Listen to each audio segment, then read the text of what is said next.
Good morning. It's Thursday morning, I think it is.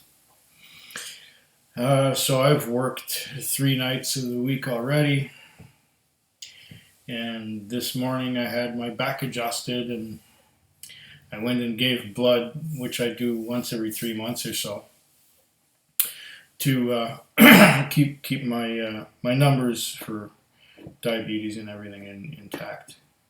And before you get judgmental and say that diabetics shouldn't drink, well, it's true. Diabetics shouldn't drink things with carbs in it, like wine and beer.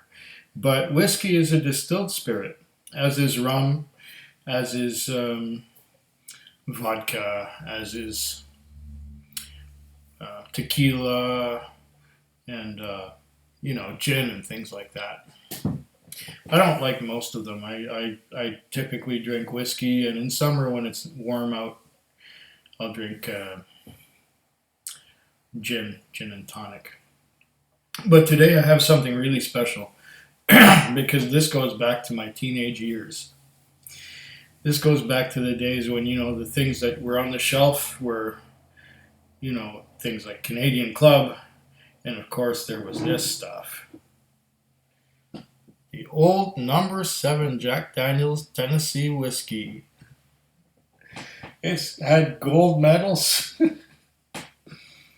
It's had, what's it say? Mellowed, matured, tasted, and awarded.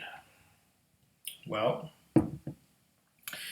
I did take one pull out of this little Mickey already. And the reason why I got a Mickey was because, well, that's all I could afford because I bought a 40 Creek Confederation Oak, which was more expensive than any 40 Creek. In fact, it was probably the most expensive Canadian whiskey I've ever bought. And that would include more expensive than Gibson's 18-year-old and Weiser's 18-year-old, which are nice, mellow, very smooth, very easy to drink whiskeys. This one is Tennessee whiskey, meaning that it's charcoal mellowed. And it's distilled and bottled at the Jack Daniel Distillery in Lynchburg, Tennessee. And please drink responsibly, it says. I'm about to do that. There is no cork, there is a plastic cap. This cost about $22 with all taxes and everything, so I went over my $100 budget by about $2 or $3. It's got that. There's no age statement, obviously. It's got that dark charcoal mellowed, charcoal filtered color to it. It doesn't say how much corn or how much wheat or how much rye is in the mash bill. It just says it's a sour mash, and you can smell the sour from here. I just had some ice cream, so I'm going to cleanse the palate.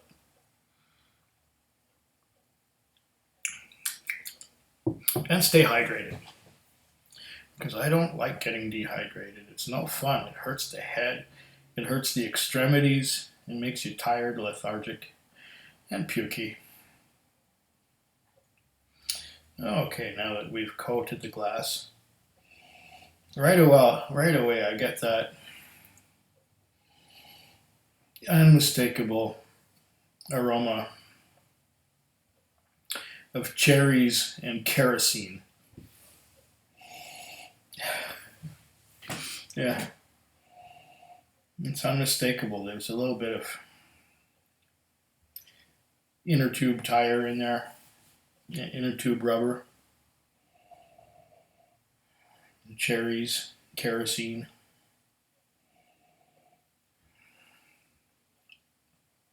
It almost smells viscous, if that makes any sense at all.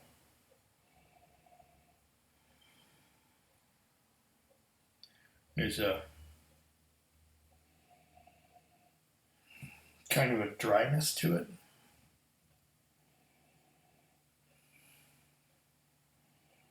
Smells a bit like rubber bands. Vigorous.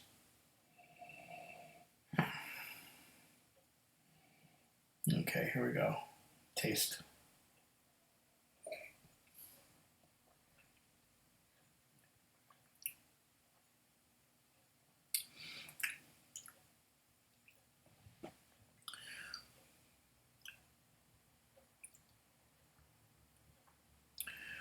Do that again.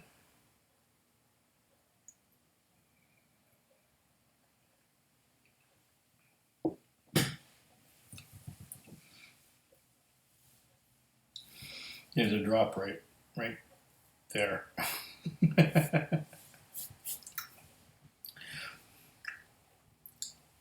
It's sour.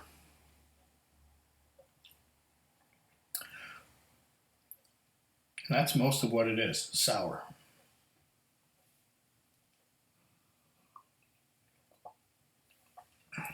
It's one-dimensional. It's sour. I guess if you mix it with something, there's getting a kind of a corn, sort of a faint caramel, faint vanilla, very faint. It's all the good caramel flavors, or the scents, have been filtered by that charcoal, so all I'm getting is I'm smelling charcoal instead of caramel. And vanilla, well,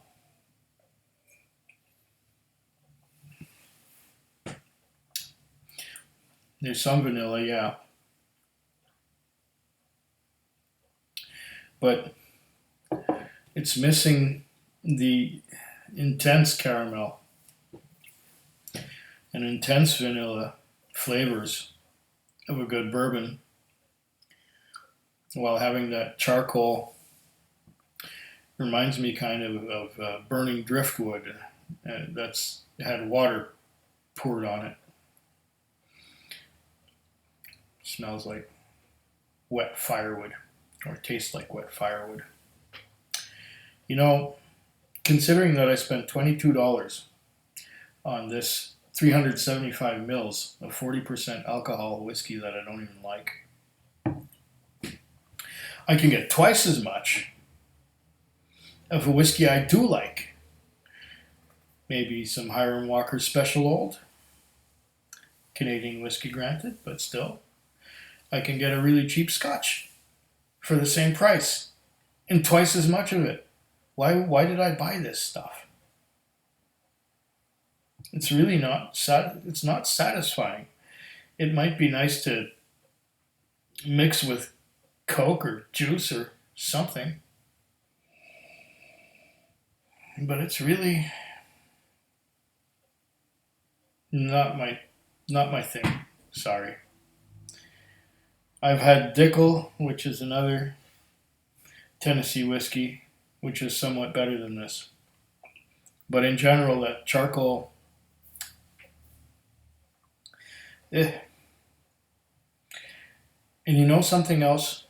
The other day when I had my first pull of this is what I started with. And following that, everything I drank afterwards tasted terrible, including the Bullet Bourbon and the Sazerac Rye. It just tasted like this stuff. Terrible. I don't know, folks. I wouldn't drink to your health with this stuff. I just wouldn't. Food Quig. Food Quig. Food Quig. Food Quig. Food Quig. And this time I concur with her.